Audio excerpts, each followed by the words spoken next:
Well, Joaquin, it's just great to have you here in Floyd Thanks for inviting me. to pick up my last Apple, the Duston 2. I remember you were here in, 14? 2015. 2015. And we opened our bank vault, and I think I had 3 or 4 of them in there at the time. Yeah. Really, I had a look to all your Apple-1, 3, I guess. 3 at that time. Yeah. Wonderful. Mm-hmm. So this Apple will be leaving Floyd, going to a new home. We call this the Duston 2. When we bought this computer from Duston, he initially contacted me and said he had 2. And it was a pretty casual conversation on the phone. But he also told me, he said, well, I'm moving, so I don't want to sell it now, and so forth and so on. I said, fine, well, when you're ready to sell it, contact me. So probably about 6 months or a year after his first contact, he contacted me and he said, well, David, he said, I've got 2 kids in college. I need to sell these. So, and he had found both of them after the move. I forgot part of the story. After the move, he said, I can't find one of them. He said, I don't know what box it is. I can't find it. So I said, when you find it, let me know. And anyway, he called me then, like I said, a little later when he had a couple of children in college and said, well, I need to sell them. So I said, fine, then we can arrive at a price. And we did arrive at a price, and we bought them, and he just shipped them out in the regular mail. We weren't so concerned in those days. They weren't quite so valuable. Yeah, they weren't really? they weren't so valuable. You know, they were selling from 15 to 20,000, 8,000, 10. They're all over the place, Yeah. but they certainly weren't the prices they are today. So that's sort of the history of the purchase of this. And he was the original purchaser. He told me that he bought these 2 computers from the Byte Shop, and that he used one. In fact, this is the one that he used in some experiment. He didn't tell what it was, but he had it hooked up in some kind of process early on, and it was actually used in a processing. I don't know what the process was. I just know he actually implemented it into some of his work. And when I got it, it had a couple of other the power supply was hooked up externally. You've seen those. Yeah. So I took those wires off, but the computer itself is certainly original as he sent it to me.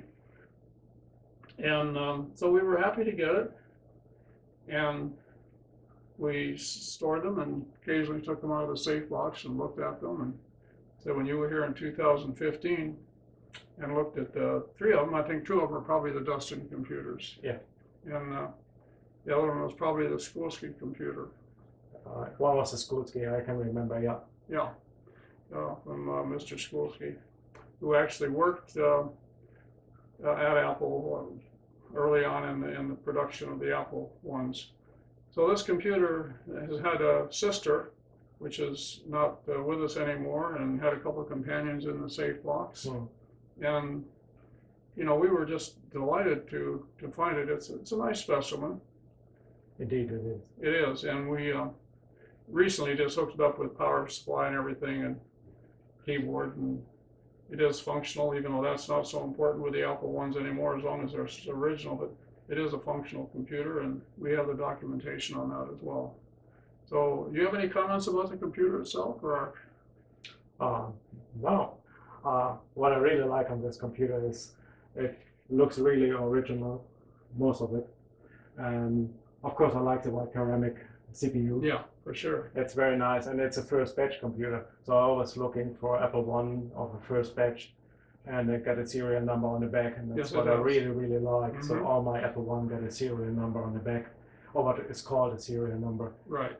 And that's what I really like. Well, I like that too, and it is on the Apple registry, and you'll be putting more information on the registry as you're using the registry now. Sure, I will update now all the information, and we have all the documentation we have with this computer goes along with it, along with a lot of other documentation I have with people that offered us computers over the years. I was offered roughly 10 Apple-1s over a 10 or 15-year period. And most of them were far more expensive than I thought they were worth at the time, but we did end up buying 4 of them. Yeah. No one was expecting a price would go through the roof, so. No, they didn't, and who knows what the price will be in the future. I don't think it'll be less. No one knows. But I think it'll be more, but you never know for sure. No. You never know. Things But that's not the point. No. For me, the historical value of the Apple-1, that's the most important part. Yeah. Of course, it is very expensive, but it's a unique machine. It is a unique machine. So we're just happy to see it go to a new home where it can probably find, at some point in its history, these machines should, if they're taken care of, they'll be around several hundred years. Could be a lot longer than that. I mean, really, if they're taken well care of, they could be hundreds of years. Sure. And hopefully it will be. Yeah. As they get more valuable or more rare, people will find ways to make them, preserve them better. Hopefully. Yeah.